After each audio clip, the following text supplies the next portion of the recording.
Brilliance Audio presents Rules of Attraction by Christina Dodd, performed by Karen Cass.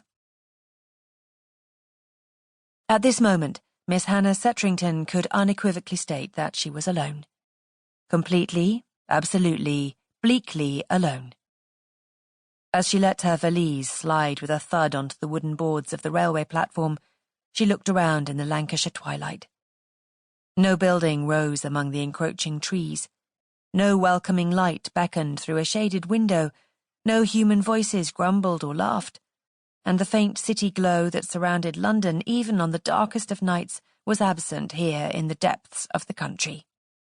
Indeed, she could no longer see the outlines of the mountains that rose to the north. Night and fog were settling over the landscape. The train was nothing more than a departing rumble along the tracks, and right now, changing her mind about this position of caretaker to the Marquess of Raeburn's elderly aunt seemed wise. But to whom could she announce her decision? The servant she had assumed would meet her was nowhere to be seen along the rural road that wound over the hill, past the platform and out of sight. And she had a mission herein. She had come here to fulfill her heart's desire. And she wouldn't leave until she had done so.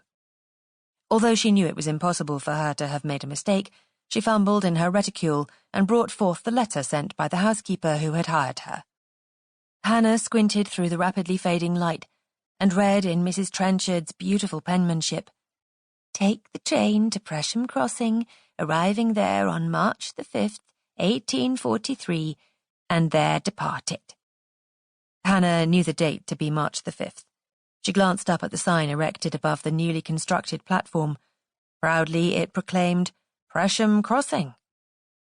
"I will send a coach to bring you to Raeburn Castle, where the master most anxiously desires your arrival." Hannah considered the narrow road again. No coach, no servants, no anything. Tucking the letter back into her reticule, she sighed and wondered why this evidence of ineptitude surprised her. In her experience, efficiency was a commodity she possessed which most others did not.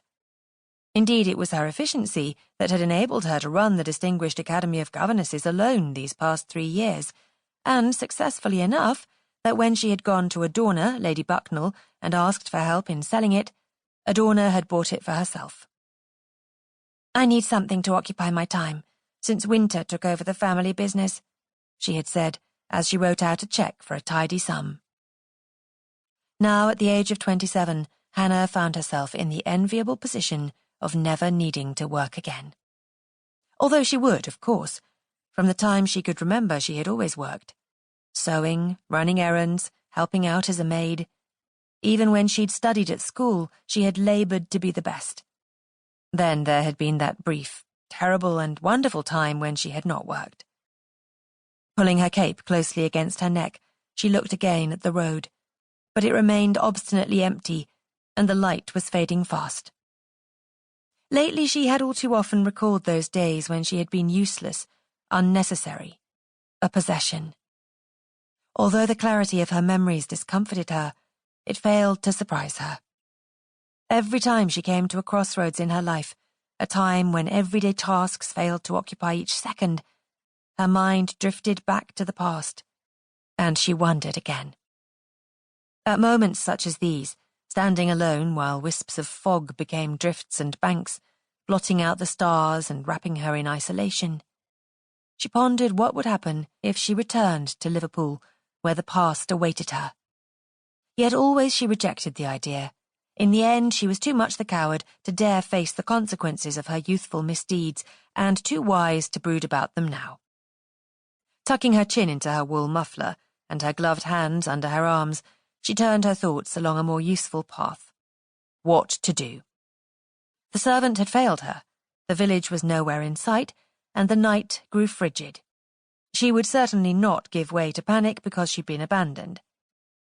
At least she knew she hadn't been followed from London. One of the many reasons she'd taken this position was the recent suspicion that she was being watched.